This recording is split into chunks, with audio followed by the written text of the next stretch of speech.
6 दुचाकी, 13 हल्लेखोर आणि 32 सेकंदात खेळ खल्लास।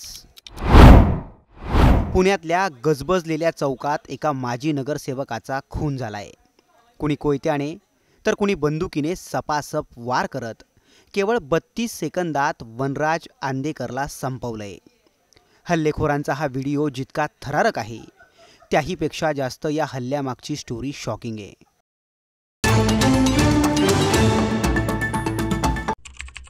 1 सप्टेंबर 2024चा तो दिवस। वेळ रात्री ठीक 9:30 वाजेची। ठिकाण पुण्यातील नाना पेठेतील इनामदार चौक।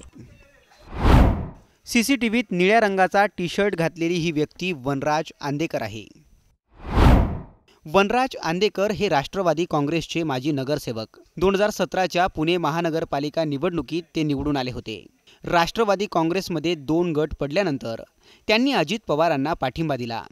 वनराज यांच्या आई जयश्री आंदेकर या देखील 2007 आणि 2012 अशा 2 वेळा नगरसेवक होत्या। वनराज आंदेकर यांचा चुलत भाऊ उदयकत आंदेकर हे देखील नगरसेवक होते। याशिवाय त्यांची बहीण वत्सला आंदेकर या पुण्याच्या महापौर राहिल्या आहेत। तेच वनराज आंदेकर आपल्या एका मित्राबरोबर बेसावध उभे होते। तितक्यात असं काही होतं। 6 दुचाक्यांवर तब्बल 13 हल्लेखोर आंदेकरांवर चाल करून येतात। गाडीवरून खाली उतरण्यापूर्वीच ते आंदेकरांवर फायरिंग सुरू करतात।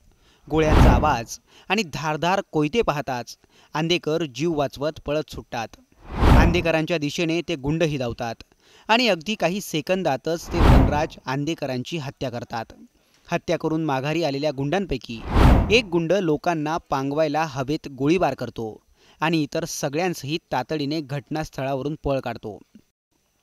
या हल्ल्यात गुंड 5 गोळ्या चालवतात तर काही गुंड धारधार कोयत्याने वनराजवर सपासप वार करतात। पण वनराज आंदेकराचा मृत्यू धारधार शस्त्राने वार केल्यामुळे झाल्याचं निष्पन्न झालंय। हत्येचा हा व्हिडिओ पाहिल्यावर पोलिसांना हा हल्ला गँगवर वाटला होता, पण असं नव्हतं। कारण तब्बल 13 गुंड ज्यावेळी वनराज आंदेकरांवर सपासप वार करत होते त्यावेळी वनराजची बहीण आपल्या घराच्या गॅलरीतून गुंडांना मारा मारा म्हणून चिथावत होती। आपल्या पाठच्या भावावर गुंड वार करत होते। या दृश्यांनी एका बहिणीला आनंद होत होता अशी तक्रार खुद्द वनराज आंदेकरांच्या वडिलांनीच केली आहे। यावरून आंदेकरांची हत्या ही गँगवॉरमधून नाही तर कौटुंबिक वादातून झाल्याच्या नव्या अँगलने पोलिसांनी शोध सुरू केला आणि यातूनच अनेक धक्कादायक खुलासे समोर आलेत।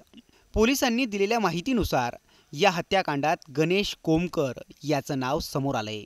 गणेश कोमकर हा आंदेकर कुटुंबाचा जावाई। गणेश कोमकर हा गुन्हेगारी पार्श्वभूमीचा। त्याने पुण्यात आपली एक गँगही सुरू केली। आंदेकर कुटुंबाच्या आशीर्वादानेच गणेशच्या गुंडगिरीचं दुकान सुरू असल्याचं बोललं जातं।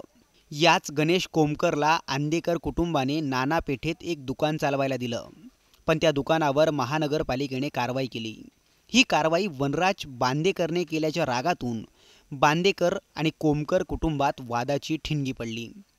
वाद इतका वाढला की सख्ख्या बहिणीने आपल्या भावाला थेट जीवे मारण्याची धमकीच दिली। तुला पोरं बोलावून ठोकतेच अशी धमकी वनराजच्या बहिणीने आपल्या भावाला दिल्याचं आता समोर आलंय आणि त्याच्या काही दिवसांनंतरच हा थरारक प्रकार घडला। पुणे पोलिसांना मिळालेल्या याच माहितीच्या आधारे 4 जणांना अटक करण्यात आली आहे। यात वनराजच्या 2 सख्ख्या बहिणी आणि मेहुण्यांचा समावेश आहे। 52 वर्षीय जयंत लक्ष्मण कोमकर, 37 वर्षीय गणेश लक्ष्मण कोमकर, संजीवनी कोमकर आणि कल्याणी कोमकर अशी आरोपींची नावे आहेत। या आरोपींवर गंभीर गुन्हे दाखल करण्यात आलेत। जमिनीच्या तुकड्यामुळे सख्खी बहीण आपल्या भावाच्या जीवावर उठली ही बाब हादरवून सोडणारी आहे। नक्की एका दुकानामुळेच वनराज बांदेकरची इतकी निर्घृणपणे हत्या करण्यात आली आहे का, की हत्येमागचं काही भलतंच कारण आहे?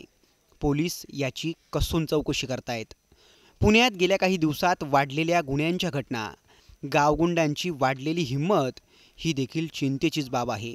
याबाबत तुम्हाला काय वाटतं? कमेंट करून नक्की कळवा।